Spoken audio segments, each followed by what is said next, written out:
Indeed. Well, France 24's Robert Parsons is in the Georgian capital, and earlier he told us the latest on the troop pullout. There does seem to be some movement from the central town of Gori. Just a few tanks and a few armoured personnel carriers seen moving on the road north from Gori towards Tskhinvali, the capital of South Ossetia.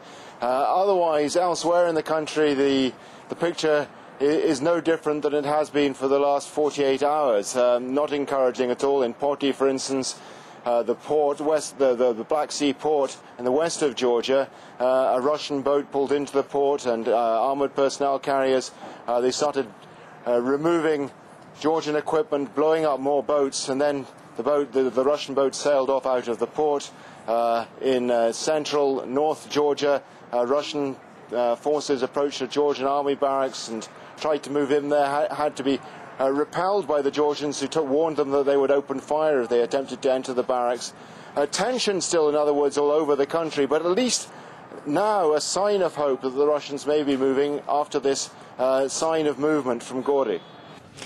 In Afghanistan, 10 French NATO soldiers have been killed. They were being ambushed by Taliban fighters Monday, some 50 kilometres east of the capital, Kabul. Well, some of the images that we're showing are France 24's images filmed last month, and they show some of the battalion that's been attacked. Well, we'll show you those images in just a moment. Let's listen now to Jerome Starkey, who joined us earlier from Kabul. The French soldiers were on a reconnaissance patrol with Afghan troops in Sarobi, which is just 30 miles east of the capital, Kabul. They were attacked in what is described as a very violent ambush. They were attacked, some reports have suggested up to 100 Taliban surrounded the patrol, opening fire on them with rocket-propelled grenades and Kalashnikovs. 10 people were killed, and at least 21 French troops are also seriously injured. Now, this is the single biggest loss of life for the French soldiers in Afghanistan.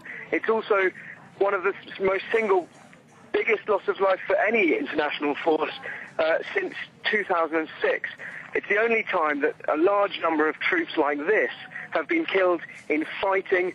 Normally, when the Taliban has scored these rather spectacular successes against foreign forces, it's because they've managed to shoot a helicopter or an aircraft down. It's quite unprecedented, certainly since 2001 and the US-led invasion. It's quite unprecedented to see this many people killed and injured in a firefight.